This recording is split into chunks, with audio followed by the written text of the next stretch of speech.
And of course, we will be getting a new presidential administration in 2021 as well. Vice President and President-elect, I should say, Joe Biden is expected to nominate Miguel Cardona as his education secretary. Cardona is currently the head of the education system in Connecticut, a longtime official there who has moved up through the ranks, one-time teacher as well.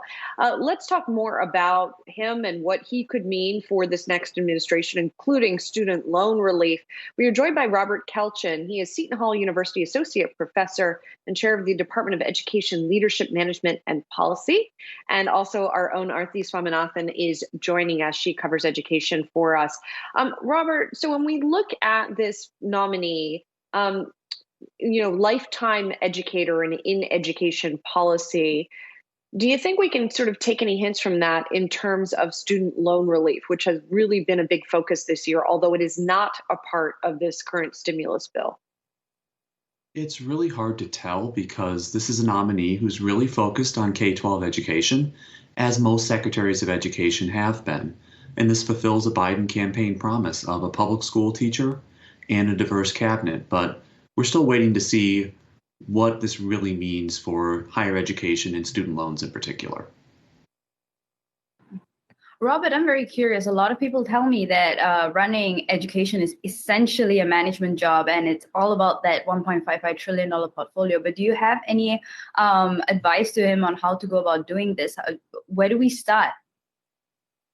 Sure, like any good leader, surround yourself with good people. The Department of Education publicly faces more as K-12 because that's what people think.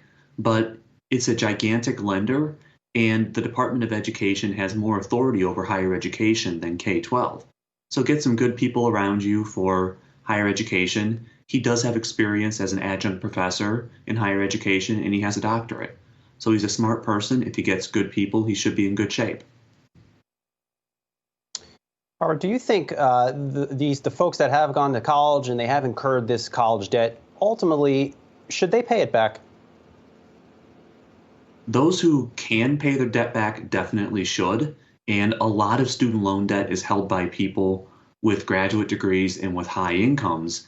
And those who can't pay it back, they already have income-driven protections for most of their federal student loans. And that's also why a lot of the debt cancellation talk is about smaller amounts of debt, which is more likely to come from people who dropped out of college and didn't see the benefit that graduates have.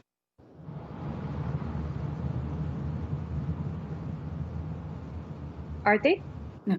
Oh, sorry about that. Just miscommunication. But there have been a lot of job losses in higher education, right? You have been monitoring it. Hundreds of thousands of jobs. And now we have tenure on the chopping block. I'm just curious with you. You mentioned that you're going to be one of the last few professors who are going to be tenured. So what kind of changes are you seeing with how professors are going to be treated moving forward, and also the way higher education works? Sure. So as a background for tenure in higher education, it's something that a small percentage of full-time faculty get right now. And that's something you get typically after 6 or 7 years of outstanding work. But it's hard for colleges to justify making that long-term commitment when they have so many other good candidates to choose from. And that's why that lifetime job security will be going away at most colleges except for the most elite institutions. And colleges are cutting majors, they're cutting programs, they're cutting faculty because they're really concerned about what the next decade looks like for higher education. And they want to be in as good a shape as possible. Robert, I also want to ask you, sorry to go back and forth a little bit, but I want to go back to the next administration for just a second. Betsy DeVos has been a very controversial education secretary. What do you think that she has done that will now need to be undone by the next administration? What do you think should be the top priority? The Biden administration will try to undo essentially everything the Trump administration has done.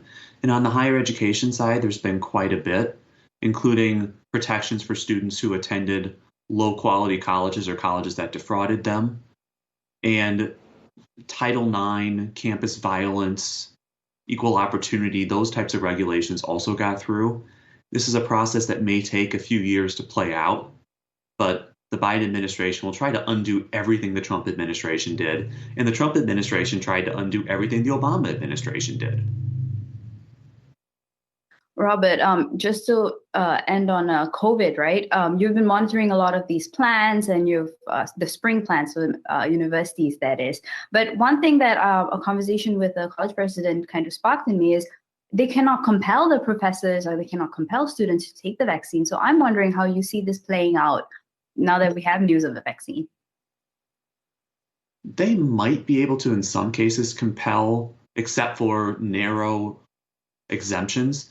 But there are two things at play. Will colleges try to restrict people from coming to campus if they don't have the vaccine? And then also, will faculty and staff demand to be fully remote until they have access to a vaccine? And these are things that are going to be playing out in the spring as the vaccine becomes more widely available. Well, we will be monitoring all of it, as will Arthi. Thank you so much, Robert. Robert Kelchen at Seton Hall University. Appreciate it. Thanks.